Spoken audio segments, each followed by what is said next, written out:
हमारा नमस्कार आम आदमी पार्टी की तरफ से आज जम्मू इकाई की तरफ से आज एक बहुत ही सेंसिटिव इशू के ऊपर आज हम आप लोगों को तकलीफ दे रहे हैं।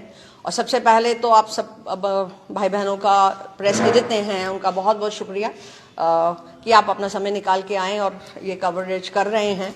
आप जानते हैं देश में बहुत सारी उथल पुथल हो रही है और नॉर्मल जब कोई उथल पुथल होती है जिसका इफेक्ट लोगों पे उतना ज़्यादा नहीं होता तो फिर भी हम लोग बर्दाश्त कर लेते हैं। बट ये जो सेंसिटिव इशू हो रहा है, हमारी रेसलर्स जो हैं और ओलंपिक मेडल्स लेके आने के बाद उनके साथ ये सलूक हो रहा है कि प्रेसिडेंट जो है उनका फेडरेशन का, वही उनका यौन शोषण कर रहा है। तो ये बहुत ही सेंसिटिव बात है।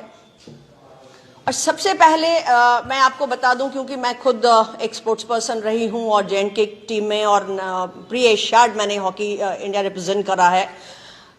हमारे समय में फालतू की कोई चीज़ें नहीं होती थी। जैसे जैसे समय बदल रहा है मुझे समझ में नहीं आता कि जिनके ऊपर हम पूरे विश्वास के साथ अपनी बच्चियों को भेजते हैं वही अगर ये सब करने लग जाएं तो बड़ी अफसोस और बड़े दुख की बात है। और दुख की बात, सबसे बड़ी बात ये है कि 2014 में मैं आपको बताऊं कि जो परमजीत मालिक फिजियोथेरेपिस्ट हैं, उन्होंने अपने न्यूज़पेपर में भी आया है और उनके इंटरव्यू में भी उन्होंने बोला है कि 2014 में भी 3 बच्चियां, जब वो फिजियोथेरेपिस्ट इनके साथ थे, रेसलर्स के साथ, 3 बच्चियां मेरे पास आईं और बोला कि हमें बहुत प्रेशर में हैं हम लोग और हमें बोला जा रहा है कि रात को आप इनके पास जाएं, तो गो टू द ब्रिजभूषण। अब देखिए, आप अगर प्रेसिडेंट हैं तो आपका ये और इतना जो ट्रैक रिकॉर्ड हम सुन रहे हैं और पेपर्स में भी आ रहा है और भी आप देते 38 उनके ऊपर मामले हैं जो जिसकी आज तक कोई सुनवाई नहीं हुई है। क्यों सुनवाई नहीं हुई है?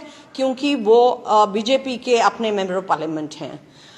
अगर ऐसे ही चलता रहा तो मैं सबसे पहले तो ये इस सरकार से ये पूछना चाहती हूँ, अपनी आम आदमी पार्टी की तरफ से, अपने माननीय चीफ मिनिस्टर केजरीवाल जी की तरफ से, कि आप जरा हमें बताएं, अगर आज ये शोषण हो रहा है छोटी बच्चियों का, एक उसमें आपने देखा होगा, न्यूज में भी पढ़ रहे होंगे और वो आ रहा है कि एक तो बेचारी अभी बालिग बच्ची है, आप उसका यौन शोषण कर रहे हैं।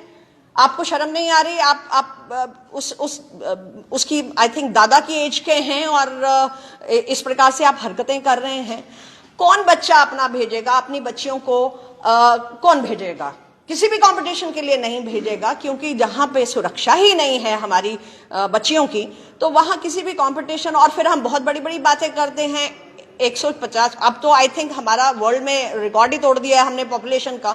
इतनी पॉपुलेशन होने के बावजूद क्यों हमारे जो खिलाड़ी हैं वो इतने कम मेडल्स हमारे आते हैं? तो मुझे लगता है कहीं ना कहीं ये सारी की सारी जो इंफ्रास्ट्रक्चर है वो इसके जिम्मेवार है। कहीं ना कहीं पेरेंट्स को ये जरूर पता होगा कि ऐसे होता है, शायद इसी वजह से वो जाने नहीं देते हैं। बहुत कम बच्चियां हैं जो आगे आ रही हैं। मैं पूछना चाहती हूं हमारे माननीय प्राइम मिनिस्टर साहब से, बच्चियां पिछले 4 महीने से जंतर मंतर पे, पहले भी उन्होंने बैठी हुई थी धरने पे, फिर एक कमेटी बनाई गई, कमेटी अध्यक्षता थी जो हमारी मैरी कॉम है उसकी अध्यक्षता में। लेकिन सबसे बड़ी बात है, उनको ये आश्वासन दिया गया कि हम जांच पड़ताल कर रहे हैं, जो भी कर रहे हैं, लेकिन 4 महीने के बाद कोई भी जब निष्कर्ष नहीं निकला तो इन्होंने सोचा कि ये कुछ नहीं होने वाला और अगर आज 10, 12, 15 जो भी शोषण हुआ है आगे और भी सबका होता रहेगा। तो इसीलिए आज वो धरने पे बैठे हैं। चाहे वो आप साक्षी मलिक ले लीजिए, विनेश फोगाट ले लीजिए, बजरंग पुनिया ले लीजिए, और बाकी सारे भी आज उनका साथ दे रहे हैं। खाप के एक नेता ने कल ही बोला है कि अगर इसका जल्दी से निवारण नहीं किया गया, और सबसे बड़ी मजेदार बात यह है इस सरकार का, देखिए कि पॉक्सो के अंदर उनके FIR ही आप नहीं कर रहे उनके अगेंस्ट। FIR के लिए भी इंटरवीन करना पड़ रहा है सुप्रीम कोर्ट को। क्यों? जरा सी कोई हरकत कोई करता है, एक आम नागरिक आप फटाफट से एफआईआर करते हैं उसके अगेंस्ट। मोदी जी के खिलाफ कोई 4 शब्द बोलता है, आप फटाफट उस एफआईआर कर देते हैं। अमित शाह जी के खिलाफ कोई जरा सा कुछ बोलता है तो आप एफआईआर कर देते हैं। इतना बड़ा हादसा, इतने लोगों का शोषण, इतनी बच्चियों का शोषण, और आप एफआईआर नहीं कर रहे हैं। किसका इंतजार कर रहे हैं?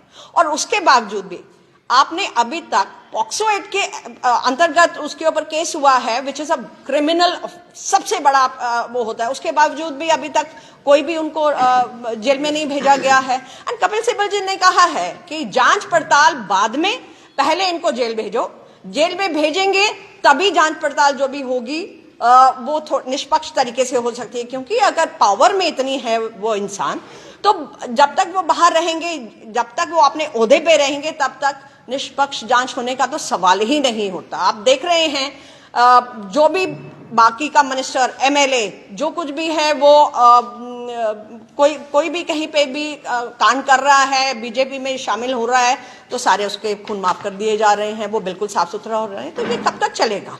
ये कब तक चलेगा? हम पूछना चाहते हैं कि अभी तक गिरफ्तारी क्यों नहीं हुई, अभी तक जेल में क्यों नहीं भेजा गया है? और हमारे माननीय चीफ मिनिस्टर साहब जी गए थे परसों बच्चियों से मिलने के लिए, आतिशी जी भी गई हैं जो एजुकेशन मिनिस्टर हैं। आश्वासन दिया गया है कि अब मजेदार बात एक और है कि अगर वहां पे एक जो नागरिक है हिंदुस्तान का, उसको बिजली, पानी और खाना बेसिक सुविधाएं हैं, आपने वो भी उन बच्चियों की बंद कर दी। अब बाहर से उनके घर से खाना आ रहा है, आप अंदर उनको लेके जाने नहीं दे रहे हैं। आपने उनकी बिजली काट दी, इतनी गर्मी, इतनी मच्छर में वो बच्चियां वहां पे सो रही हैं, कोई सिक्योरिटी नहीं है, कुछ नहीं है। 4 लोगों ने आपने खाली खड़े करे हुए हैं, वो पुलिस वाले। तो ये बहुत ही विडंबना है कि आज हमारा देश इस हालात में पहुंच गया है, और आम आदमी पार्टी इसका पुरजोर खंडन करती है और उन बच्चियों के साथ हैं आज भी हम, और चाहते हैं कि जितनी जल्दी हो सके इनकी गिरफ्तारी हो, इनको जेल भेजा जाए और निष्पक्ष तरीके से इनकी जो है जांच करी जाए।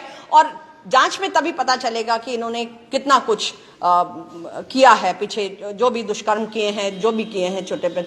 आप ऐसे नहीं टरका सकते कि और इतनी बड़ी बात है, और मोदी जी अपने इलेक्शन के लिए कर्नाटका में घूम रहे हैं, एक शब्द उनके मुंह से नहीं निकल रहा, एक शब्द अमित शाह के मुंह से नहीं निकल रहा इन बच्चियों के लिए। क्यों? दाल में कुछ तो काला है। तो हम चाहते हैं, आज आपका बहुत बहुत शुक्रिया, और हम चाहते हैं कि इसका आम आदमी पार्टी जो है वो चाहती है कि इसका जबरदस्त और जितनी जल्दी हो सकता है इसका कोई निवारण करें और इनको जेल में भेजें। Thank you.